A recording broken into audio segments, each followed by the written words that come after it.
É isso mesmo, galera. Esse título não é um clickbait, não tô aqui querendo atrair view, atrair atenção, apenas passar a realidade do que aconteceu comigo nesses 3 meses, um pouco mais de 3 meses que estou morando nos Estados Unidos. E sim, eu levei um golpe nos Estados Unidos. Mas antes de eu explicar tudo o que aconteceu e também dar minha satisfação por ter sumido aqui na internet, ter sumido dos vídeos, né, não ter postado nada durante esse tempo, e é tudo por conta desse golpe que eu levei. Então, antes de eu explicar tudo direitinho, já se inscreve no canal, deixa o like.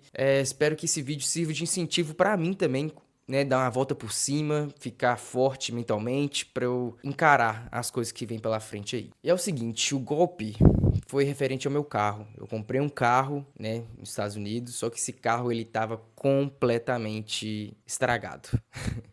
Basicamente é isso mesmo. Por quê? Vou contextualizar vocês. Nos Estados Unidos, lá tem vários pré-requisitos para coisas básicas. Vou te explicar. Por exemplo, para você tirar carteira de motorista, você precisa ter um comprovante de endereço. Então, ou seja, assim que você é um imigrante, você acabou de chegar nos Estados Unidos, você precisa de um lugar para morar, utilizar esse endereço como comprovante de endereço para você chegar lá e tirar a carteira de motorista. Para você abrir uma conta no banco, por exemplo, você também precisa ter um comprovante de endereço, você precisa ter um telefone de contato e às vezes, dependendo do banco, você também precisa de ter um emprego.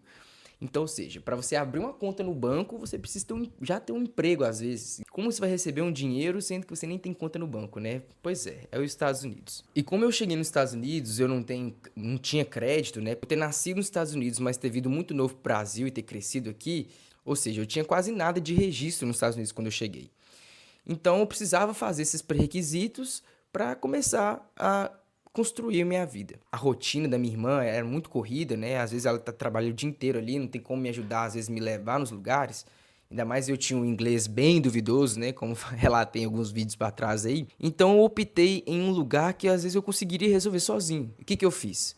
Então eu fui num dealership, que chama, que são as concessionárias de carro usado, que era de um brasileiro. Inclusive, tem um detalhe, eu recebi uma indicação de um amigo meu que já tinha ido para os Estados Unidos, olha, eu comprei carro aqui e tal, pode ir lá, suave, beleza. Fui lá, como minha irmã não estava tendo tempo, eu precisava, né, já tinha tirado carteira, precisava comprar um carro para começar a desenvolver minha vida, porque nos Estados Unidos, ainda mais na Flórida, você sem carro, você é ninguém. Porque você não consegue deslocar e ir pro trabalho, você não consegue fazer nada, porque lá tudo é longe. Então eu precisava correr atrás desse carro de qualquer forma e o mais rápido possível. Então eu pensei, pô, já que a minha irmã não tá tendo muito tempo para me levar nas concessionárias, às vezes as tradicionais, né? Que é as concessionárias das marcas, tudo direitinho. Então, pô, então eu vou numa loja de carro usado, que às vezes os carros vão ser mais baratos, né? E eu vou conseguir conversar, né? Perguntar as coisas por ser brasileiro e falar da mesma língua que a minha. Então, pô, então acho que vai ser a melhor opção nesse momento. Então fui atrás, fui lá nessa concessionária, olhei lá, achei um carro top, um Corolla 2023, com pouquíssima milhagem, tava dentro do meu orçamento, então, pô, achei meio que assim, o carro perfeito, vamos dizer assim. Pô, no primeiro dia foi maravilhoso, comprei o carro, fiquei super feliz, eu tava super empolgado porque eu vi que as coisas iam começar a acontecer, então eu tava super feliz. Aí beleza, eu comecei a trabalhar com delivery, né? Então eu comecei a usar o carro como uma fonte de renda. Então naqueles primeiros dias ali, comecei a trabalhar, comecei a ver como que funcionava, eu vi como que era o trabalho, a rotina ali e tal, e eu tava super feliz, eu tava amando meu trabalho, tava muito legal trabalhar, dirigindo ali, fazendo entregas, conhecer os lugares incríveis ali na Flórida. Então tava sendo muito ótimo. Até que com mais ou menos uns 20 dias ali, com o carro trabalhando, a luz do motor acende, falei, pô, tô com 20 dias com o carro, nem um mês com o carro, já ligou a luz do motor, caramba. O que eu fiz? Eu rezei, por favor, não seja um problema. Não quero que tenha problemas agora. Não tenho nem dinheiro pra levar no mecânico nesse momento. Eu acabei de gastar quase tudo que eu tinha pra comprar o carro e ainda vou gastar com mecânico com menos de um mês com o carro.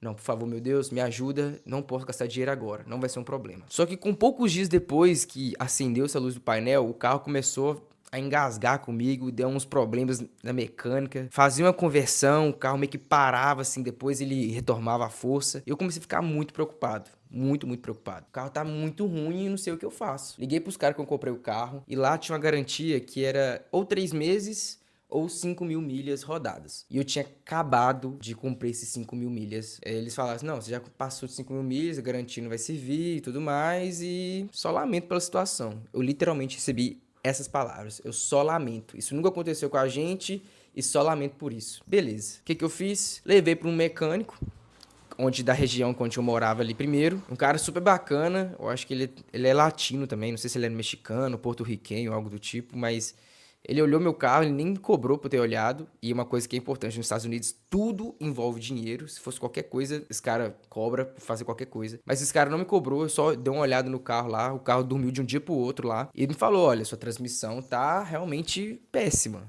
Então, você vai precisar de trocar essa transmissão. Aí eu fui conversando com o cara e perguntei, mas beleza, quanto que é uma transmissão? A transmissão é $7.000.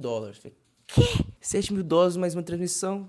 Pô, fudeu, né? Não sei o que mais que eu vou fazer. Mas beleza. Liguei pros caras de novo, olha, eu li no mecânico aqui, a transmissão é tantos dólares, eu não tenho esse dinheiro, o que que eu vou fazer? Leva na concessionária do carro, a Toyota, né, no caso, que é no Corolla. Leva na concessionária da Toyota, pede eles olharem lá, às vezes a garantia do carro de fábrica ainda sirva, né? Porque a garantia de fábrica é 60 mil milhas, né? Ou 5 anos, se eu não me engano. E eu já tinha 61 mil milhas. Você tem noção disso? 61 mil o carro. E a garantia de fábrica é 60. De todo jeito, eu fui lá na concessionária, pedi para eles fazerem um diagnóstico no carro. Aí eles fizeram um diagnóstico completo. Inclusive, tem até um vídeo de diagnóstico.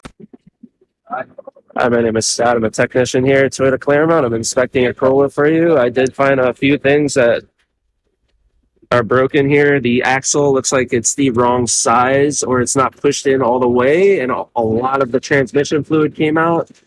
Also, this axle is leaking so bad on the driver's front side. The mount for the transmission is missing a nut right here. So this is completely loose. And you can see all the transmission fluid spilling out.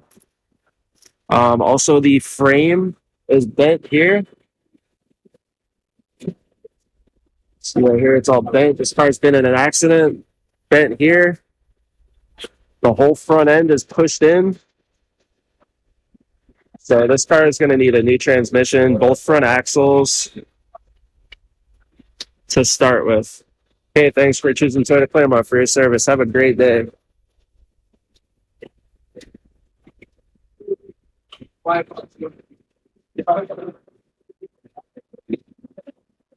Look at all that grease. Enfim, o resultado que eu tive foi que o carro estava completamente estragado. Transmissão falhando, o fluido da transmissão, no caso, estava toda vazada, já tinha quase nada, quase esgotada. Os eixos dianteiros do carro estavam todos quebrados. Tinha evidências de colisão frontal anterior.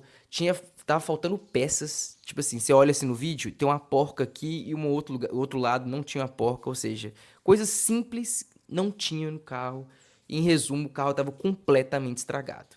Investi ali um dinheiro para pegar o carro. Um dinheiro não, foi um baita de um dinheiro para pegar o carro. E com um mês o carro estragou na minha mão. E eu não sabia mais o que fazer.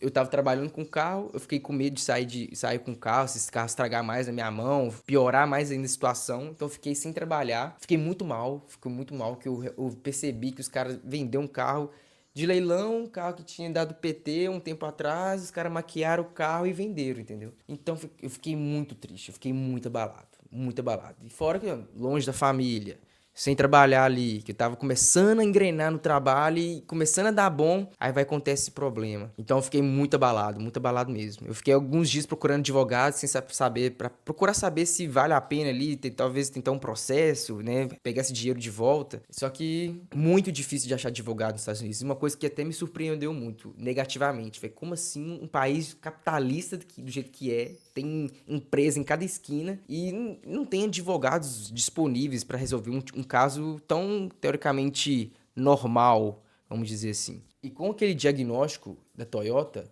o orçamento que eu tive para consertar o carro com eles, né, aquele conserto completo, foi de $15.000, que era o preço do carro que eu comprei. O carro era 16. E o conserto completo lá na Toyota ia ser 15 mil. Falei, caramba, tá, não tem como. Não tem condições de consertar o carro. Então eu fiquei dias e dias tentando ver o que eu ia fazer, se eu ia processar ele, se valia a pena ou não. Até consegui conversar com um advogado da corte dos Estados Unidos, mas falaram, olha, não podemos garantir vitória, nada disso, mas às vezes cabe sim um processo. Porém, eu fiquei naquela, pô, já não tenho dinheiro, já quebrei. né? Já quebrei, já acabaram com a minha vida, sem dinheiro. Eu entrar com mais dinheiro pra manter um processo e às vezes chegar lá no final e perder, que aí eu vou ter que pagar honorários do advogado dele, os meus e tudo que tiver envolvido, aí eu quebrei, aí tipo assim, aí acaba mesmo. Então pra mim foi uma opção que não era tão válida. E a opção que eu tive, inclusive ligando pra eles, tentando negociar, né, pedir pra cancelar o financiamento, só que o rapaz falou que não existe essa possibilidade, porque já receberam o dinheiro deles lá, então eles não querem desfazer do negócio. E lá nos Estados Unidos, um detalhe importante que esqueci de falar. Quando eu comprei o carro, lá tem um contrato que chama as is. Esse as is significa do jeito que tá. Ou seja, você assina ali, você tá ali assinando que você tá comprando o carro do jeito que tá. Então, eu confiando com o cara mostrou o Carfax. Carfax é o histórico do carro. Ele mostrou o Carfax assim, tava tudo verdinho, tudo aprovado, falou o carro em perfeitas condições. Falei, não, beleza, na hora lá, eu precisava do carro, qualquer coisa que eles mandassem assinar ali, eu ia ter que assinar, né? O tempo tava passando, eu precisava de carro de qualquer jeito, e na minha cabeça os caras não iam fazer uma sacanagem comigo assim, ainda mais que eu recebi uma indicação, eu falei, pô, suave, o carro tá novo, então eu vou comprar. E foda-se, é isso. Mas aí, dito e feito, tomei manta. O carro tava completamente estragado. A solução que eu tive, que eu recebi, a mais em conta, com menos prejuízo que eu ia ter, foi consertar o carro com os caras que venderam o carro pra mim. Eles iriam pegar uma transmissão de um outro carro que talvez foi batido de leilão, que tá com a peça conservada, e trocar essa peça. Ia ficar $3.000 o conserto. Então, acabou sendo essa a solução que eu tive.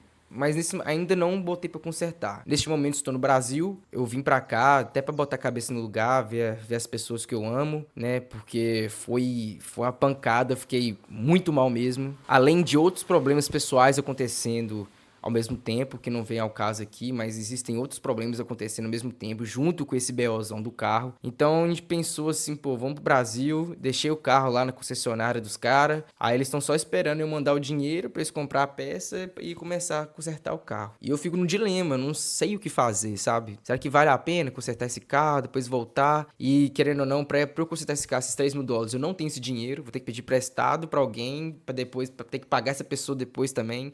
Além das despesas do carro que está continuando, né? O financiamento continua, o seguro continua. Então, e eu tinha a opção também de devolver o carro voluntariamente para o banco, que já que o banco está financiando, o carro agora é dele, né? Até eu quitar o carro é do banco. Então, eu tenho a possibilidade de devolver esse carro voluntariamente. Mas aí eu teria um rate no meu score, que seria um abatimento lá no meu score, no meu crédito, que em outras palavras seriam sujar meu nome. Esse registro ficaria lá por 7 anos. Então eu pensei, pô, e nos Estados Unidos o crédito é uma coisa muito importante. Você não pode, se você com o nome sujo lá, você praticamente não consegue fazer nada. Você não consegue comprar coisas importantes, vamos dizer assim.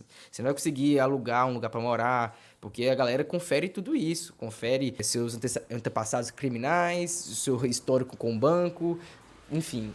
Tudo para fazer nos Estados Unidos existe essas conferências, existe essas análises pré-contratos. Então, sujar meu nome também seria uma péssima opção.